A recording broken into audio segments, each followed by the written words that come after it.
right, friends, let's begin with Clara's head. First, we'll give her aviator goggles for clear vision during her speedy flights. Then, she'll get a lovely beak and a comb. Now it's time for the wings and tail feathers. Woohoo! Flap, flap, flap goes Clara's wings. Here we'll sketch a plump belly after all. Then we'll move on to her thin chicken legs. A few feathers and some details here and there. Yeah, that's looking pretty good.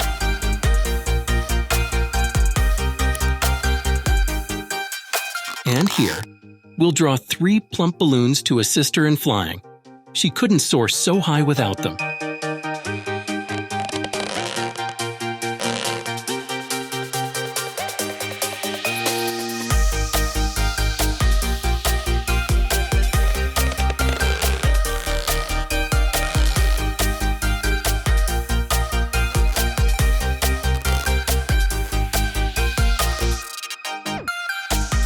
Adding a few feathers that fall as she speeds along.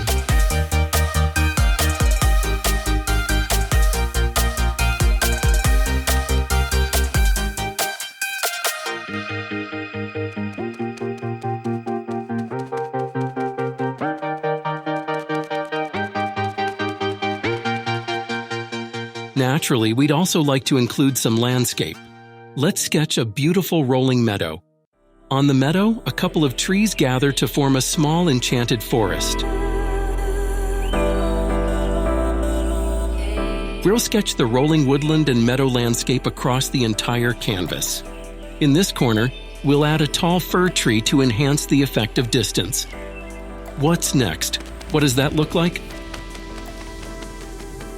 Can you guess? Correct. It's a mountain range in the background. We'll once again draw it across the entire canvas.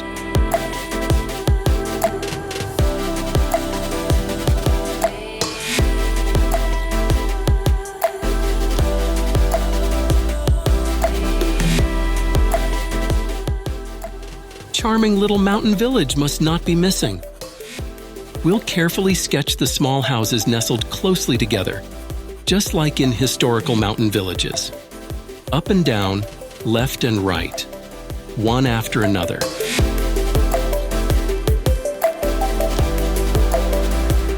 And now we'll sketch the buildings on the opposite side of the street. We'll start from left to right, sketching them one by one until we have a little village. Here come the walls of the houses again. Ta-da! Now let's give the village a lovely little church.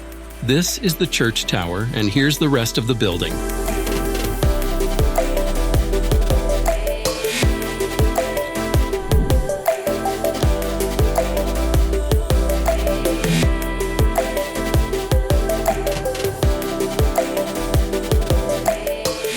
With all the outlines done, we can finally begin coloring. Let's start with her chicken comb, which will color a vibrant shade of red.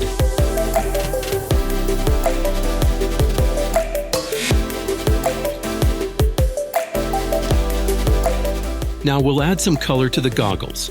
They'll have a touch of gray and light blue for the lenses.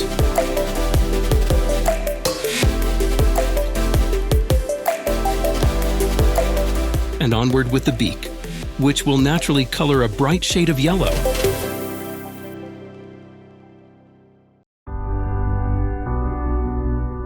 Here we'll add a rubber band so she doesn't lose her goggles during flight.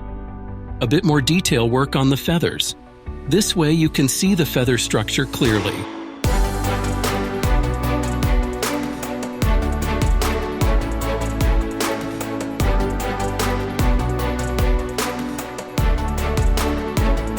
One feather after another, step by step.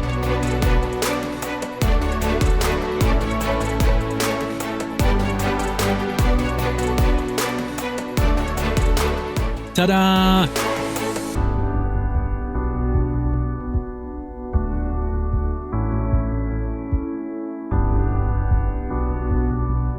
Now it's finally time for the balloons. We'll paint one blue. Can you still remember the colors of the other 2 balloons?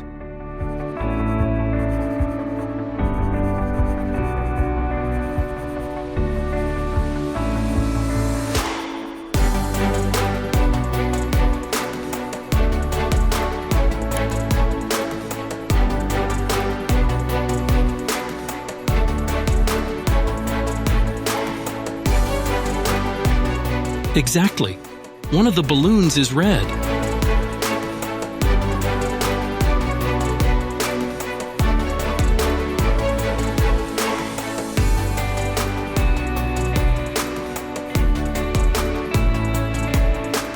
And now, let's move on to the yellow.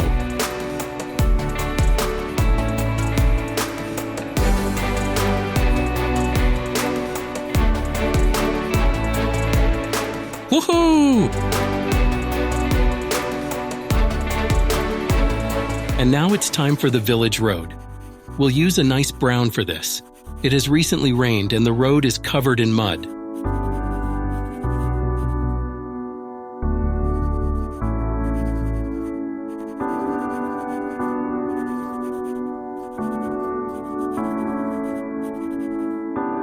It's belly time now. Clara is getting the typical reddish-brown plumage, as is common for most chickens. Fantastic. And then we'll add the balloon strings here and there.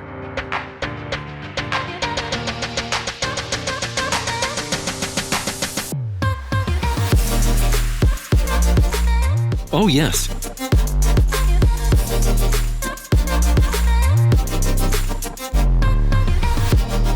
And we continue with the feathers.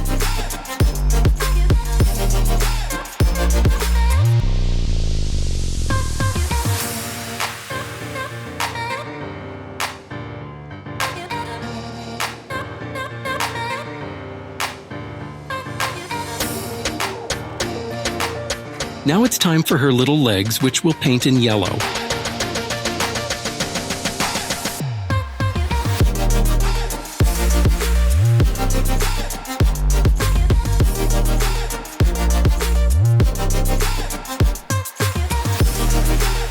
Adding a few more feathers here and there.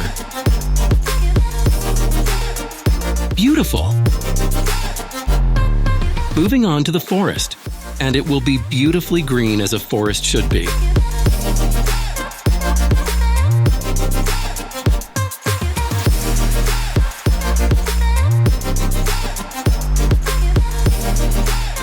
We're painting it green on the left side as well.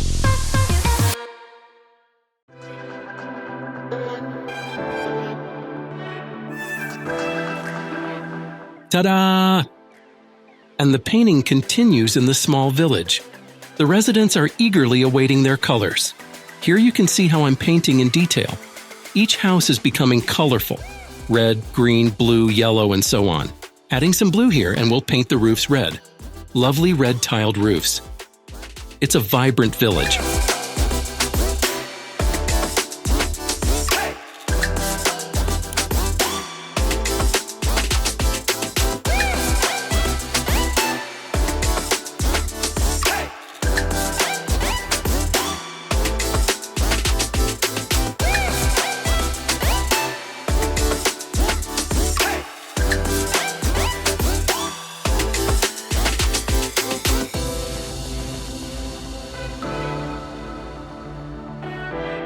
One step at a time, simply beautiful.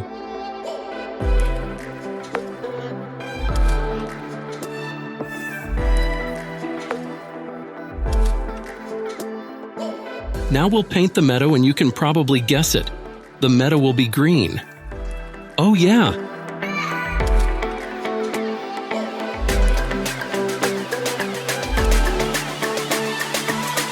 A gentle shadow gracefully falls over the meadow.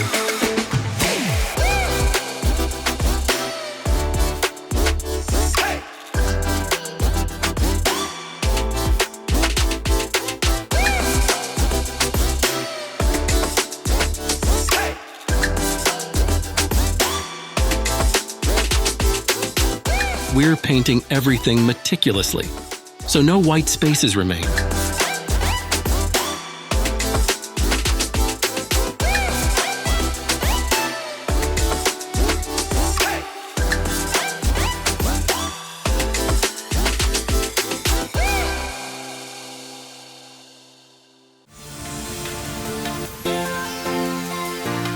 Some more dark shading here and there.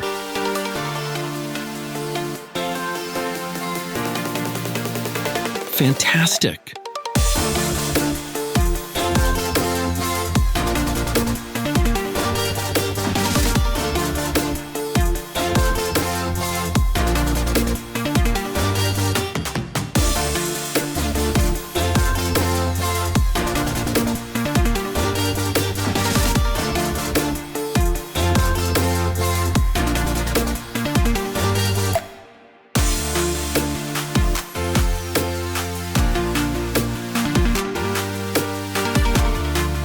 We're creating the green meadow along the path as well.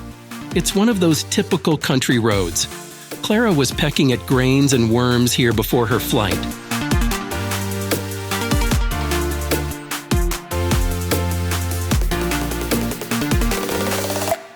Now let's tackle the large sturdy fir tree.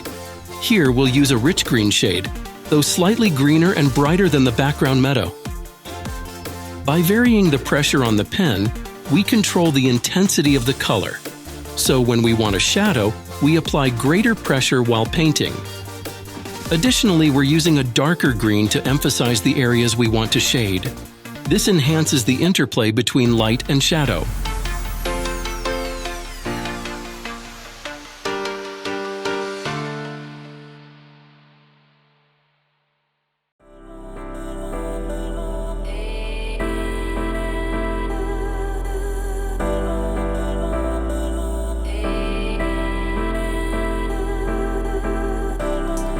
Oh yeah.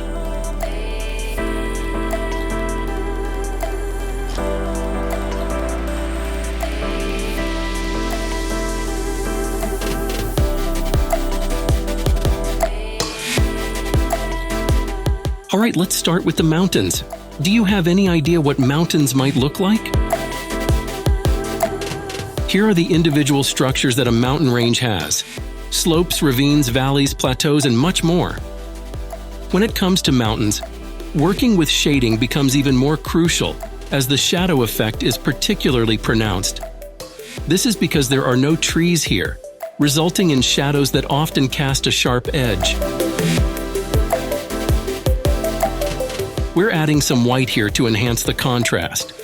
There might be patches of snow here and there, which we can indicate using the white. Adding a little black here and there for shading.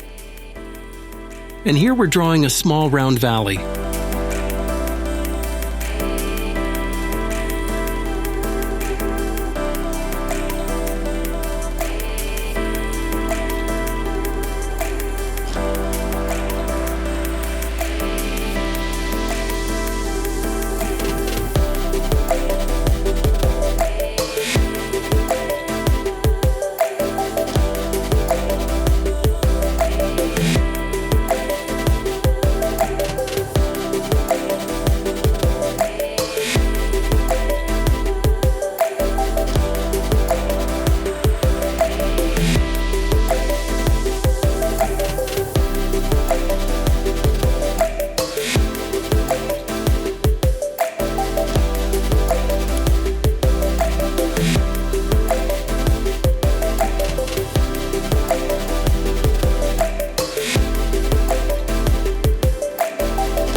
Using the fine liner, we're adding a few contours now.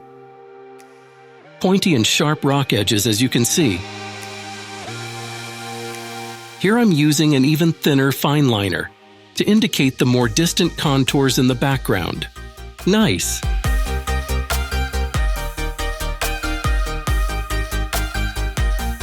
Adding some white again for shading and a light snow effect.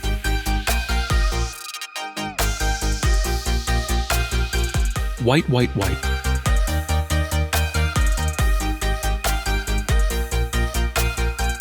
And now a delicate gray is introduced. As we all know, most rocks are gray.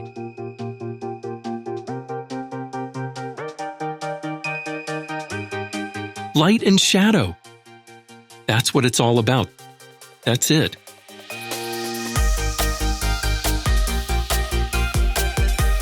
Then tracing a few more contours. And here come a few trees. Let's call it the tree zone. First, we'll draw simple lines to represent the tree trunks, one trunk at a time. Adding a few slanted lines here and there to suggest the typical contours of fir trees, just like the tree in the front right of the image, if you remember.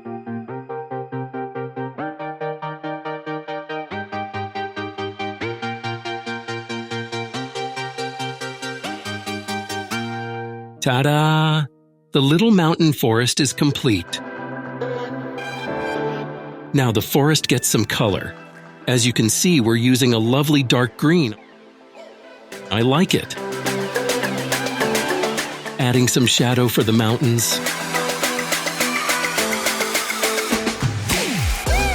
As I mentioned earlier, we vary the pressure on the pen to determine the intensity of the color when we want to emphasize contours and their shadows.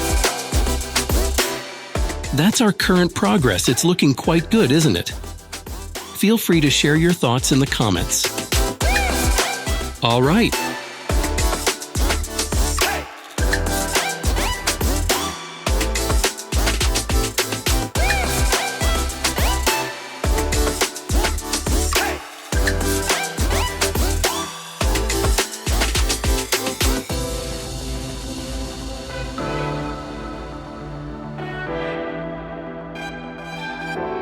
Patiently, we're painting our mountain. So soothing, isn't it?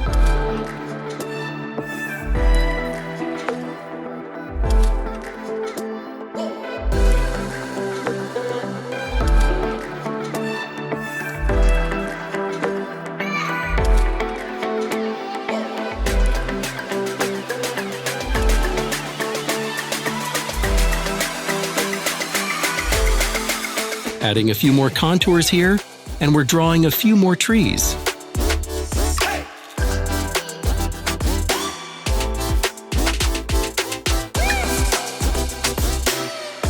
That looks great. We have time, step by step.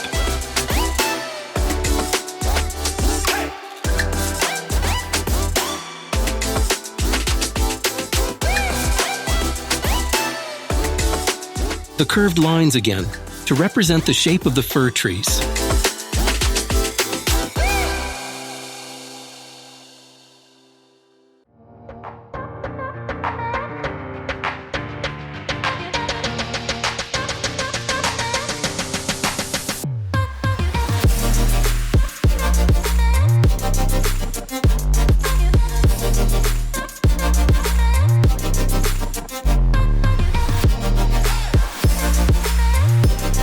And now we're introducing color once more.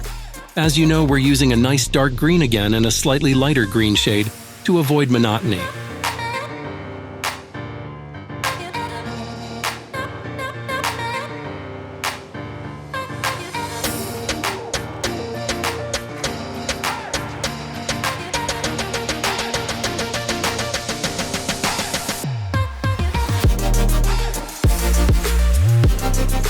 Oh yeah, looks good.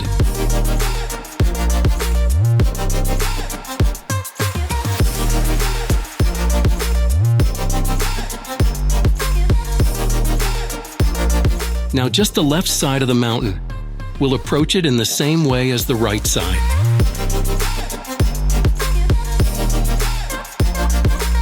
We're adding valleys, shadows, and contours again, one by one.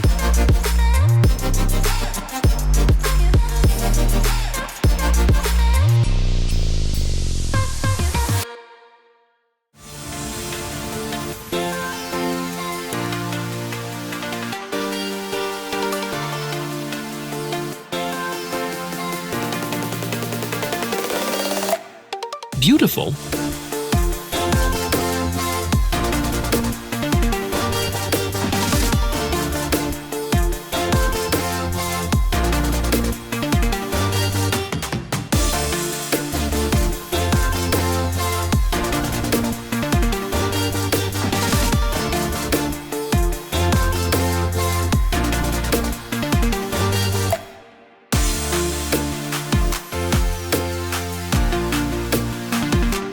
One hill and mountain after another. Adding some shadow here and there again.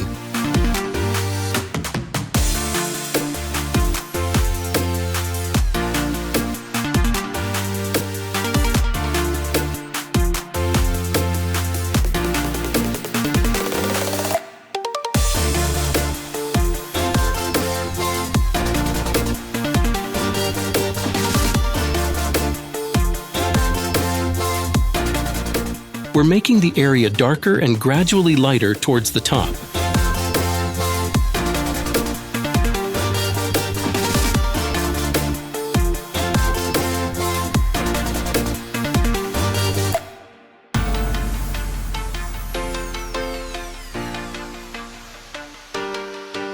Here we're starting with a light shading, as a kind of base layer.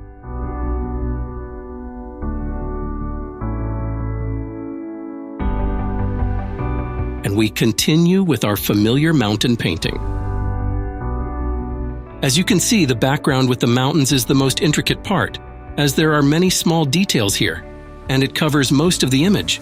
But the effort is worthwhile, as you can see. And here comes another small forest. That looks good.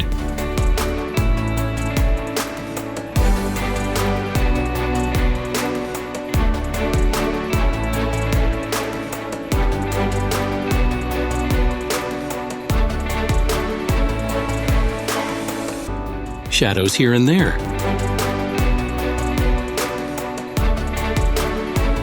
Woohoo! And there you have it, the picture of our flying chicken named Clara who's fulfilling her dream of flying. I hope you enjoyed the video, and I'd appreciate it if you subscribe to my channel and give it a thumbs up.